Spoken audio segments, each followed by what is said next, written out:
Ya, jadi cukup nostalgia sih waktu itu ya. Jadi keinget-inget pas kencan ya kan, bareng masa lalu. Ya kayak gitulah. Untuk jok yang sudah dipapres ya, dibikin lurus. Ya kalau untuk bonceng iya. Kalau untuk bonceng cewek ya gitulah.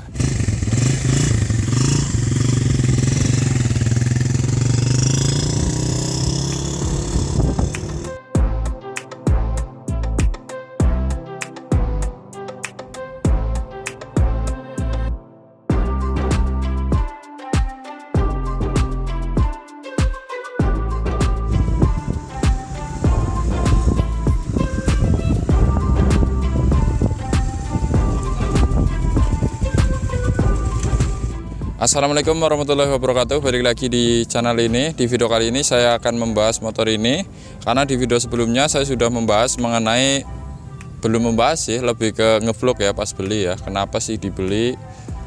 Jadi kali ini kita akan bahas, ada beberapa hal yang pengen saya sampaikan di sini. Tapi sebelumnya buat teman-teman jangan lupa untuk klik tombol subscribe, nyalakan loncengnya, serta ramaikan di kolom komentar. Nah, ini view-nya tahunnya 2015 ya. Kemarin kita beberapa waktu yang lalu seharusnya juga sudah tayang di channel Aris Otomotif ya, mengenai update stok di Permata Motor. Waktu itu nggak sengaja kita lihat-lihat motor ya. Sebenarnya nggak niat beli, tapi pas lihat ini real ya, tanpa settingan, tanpa dikasih tahu oleh si pemilik dealernya. Tapi pas saya lihat kok ada EView facelift, saya tanya harganya berapa. Oh ya, harga pasaran.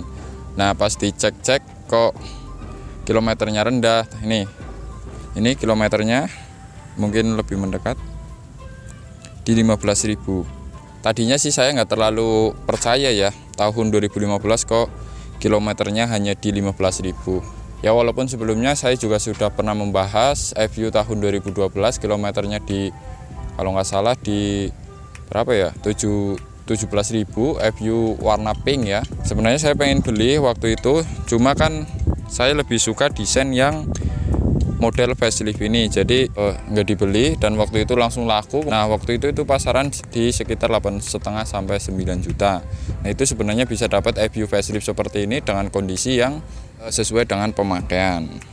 Selain itu juga saya pernah menemukan ya di dealer yang sama juga, bukan Permata Motor tapi di Pejaguan waktu itu, di Mauf Motor, di tempat yang sama yang EView pink itu, yaitu CB 150R generasi yang masih lampu halogen, kalau nggak salah 2013, kilometernya masih di belasan ribu. Itu juga keren banget, tapi waktu itu belum ada duitnya gitu. Nah, selain itu juga ada satu lagi sih, Vision All di Timbul Motor Gombong, kilometer rendah.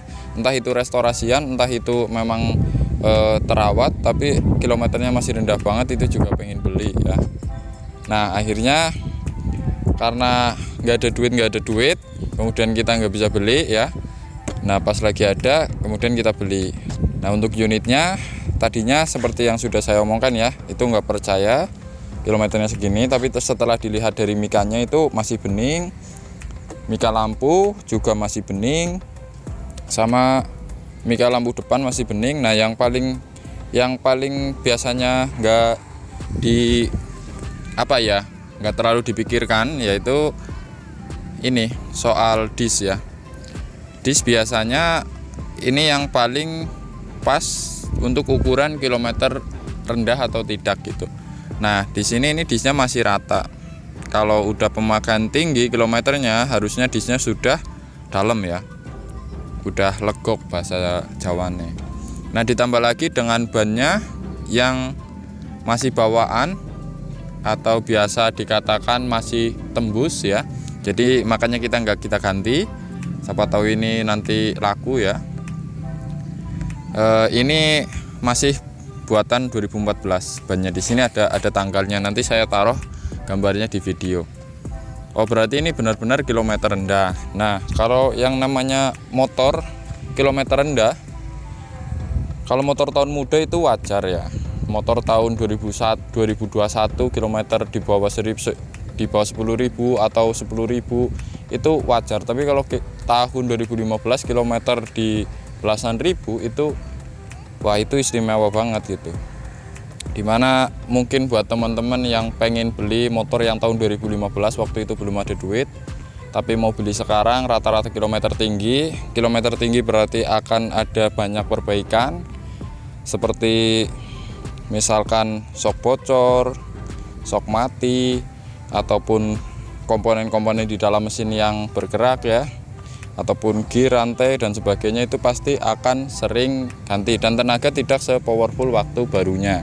Makanya kalau kilometer rendah seperti ini akan membuat kita jadi nggak was-was lagi kalau pakai motor, seperti layaknya kita pakai motor baru ya, paling ganti oli. Tapi seharusnya kalau ini mau dipakai ya, mau dipakai harian, ban itu diganti ya, karena ini sebenarnya sudah keras, komponnya sudah mati gitu. Jadi walaupun alurnya tebal, tapi kalau di jalanan jadi sedikit lebih licin gitu. Cuma ya ini kan ya siapa tahu ada yang minat ya gitu. Kalau dari bodinya sendiri ini masih komplit semuanya, masih bawaan, masih solid banget. Stripping bawaan ini yang warna merah sama hitam ya. Ini tahun 2015. Joknya sebenarnya bagus nih, ke sini. Joknya ini jok orinya, busanya ini masih ori, belum diseset. Cuma ya ini bagian ini ada yang dicakar kucing. Nah, spion masih original, ini jarang ada FU spionnya masih original. Nah, paling ini nih agak kendor, tapi ini bisa diakali lah. Sama di bagian sini juga nggak terlalu ada lecet ya. Kalau kopling sih ya kilometer segini ya lecetnya masih sedikit lah. Bagian sini juga masih clean, bagian sini juga nggak terlalu banyak lecet. Jadi motornya masih mulus banget. Knalpotnya pun masih mulus ya, biasanya penyok kalau FU. Dis belakang juga selaras dengan yang depan, ban belakang juga iya, termasuk gearnya juga masih tebal, jadi memang kilometernya kilometer rendah ya. Ini saya sih mikirnya lagi pun kalau ada yang mau beli, kalau emang ada untungnya ya kita jual, tapi kalau memang itu ya dipakai sendiri juga nggak masalah sebenarnya, karena kilometernya masih rendah. Dijual aja besok kalau kilometernya udah agak tinggi, udah wajar ya, pemakaian normal gitu. Kalau kita ambil 10.000 km per tahun, motor ini seharusnya sudah menempuh 60-70.000, tapi karena ini masih 15.000 ya, masih kayak rasa motor baru ya. Kurang lebih itu alasan yang pertama, karena kilometer rendah jadi kepengen beli. Kemudian yang kedua yaitu karena dulu saya sudah pernah pakai FU seperti ini dengan model yang sama, yaitu sama-sama model facelift, tapi yang dulu itu tahun 2014. Dulu pernah untuk profil YouTube adalah di situ ya, dan saya cukup cocok dengan FU ini untuk postur saya yang cukup tinggi juga. Mungkin sekarang udah di 170 berapa ya, sekitar 5 tahun lalu 173, sekarang nggak tahu ya. Ini masih enak-enak aja. Kalau Sonic, kalau di saya sedikit lebih kependekan, kalau ini pas banget, posisi tangan juga pas. Bensin juga nggak terlalu boros, asalkan kita bisa memanage ya. Kalau kita pengen irit-iritan ya tinggal pakai low RPM, kalau pengen kenceng ya pakai high RPM, cuma ya pasti akan boros gitu sih. Apalagi ya, ini sebenarnya belum dicuci sama sekali, tapi udah kelihatan kinclong ya. Jadi cukup nostalgia sih waktu itu ya, jadi keinget-inget pas kencan ya kan, bareng masa lalu ya, kayak gitulah.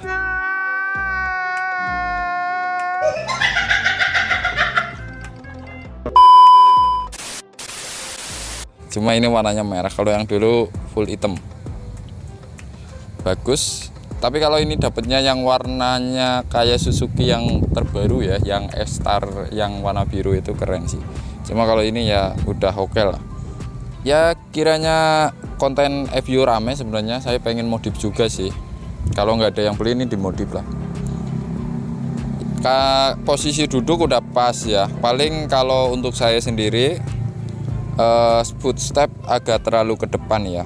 Jadi paling dipasang underbone, kemudian joknya, jok orinya disimpan, kita beliin jok model road race.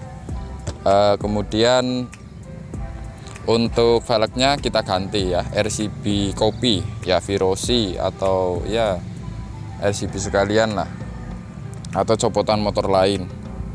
Itu udah pas sih. Rem depan udah pakem banget, rem belakang juga pakem, jadi nggak perlu upgrade pengereman buat apa ya, kecuali teman-teman yang hobinya agak sedikit jumawa ya, ya perlulah upgrade Brembo, tapi jangan yang KW ya.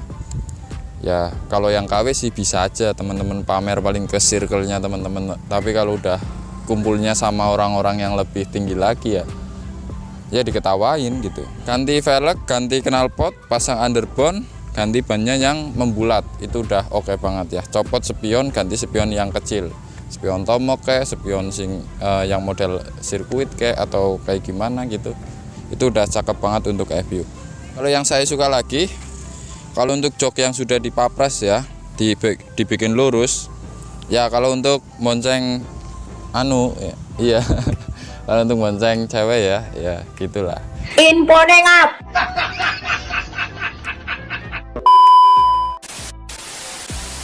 Tapi kalau bonceng bati racing lanang ya jadi nempel-nempel baik gitu, di rim dempel. Kalau sama temen cowok itu kan gimana gitu, cuma ya oke lah. Jadi harian oke, motornya pun lincah, tenaga 150 cc, bukan 150 cc nya Verza ya kelasnya, tapi ini udah yang sedikit memikirkan kekencangan ya, jadi udah oke lah.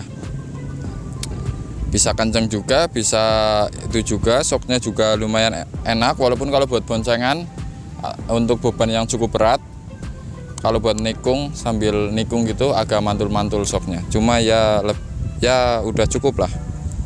Kalau buat perkotaan juga masih oke sih. Kurang lebih itu alasannya. Kalau teman-teman yang punya Satria FU facelift atau FU lainnya yang masih karbu, apa sih yang membuat teman-teman membeli motor ini, silahkan tulis saja di kolom komentar supaya teman-teman yang lain yang mau beli FU juga sedikit lebih terpengaruh untuk cepet-cepet membelinya gitu. Kalau unit ini dijual, kalau ada yang berani 10 atau ditambahin silahkan, kirim-kirim oke ya, tambah biaya ekspedisi. Kurang lebih seperti itu. Kalau minat hubungi aja Instagram, WA tertera di deskripsi video ini. Kurang lebih seperti itu. Sampai jumpa lagi di video selanjutnya. Wassalamualaikum warahmatullahi wabarakatuh. Bye.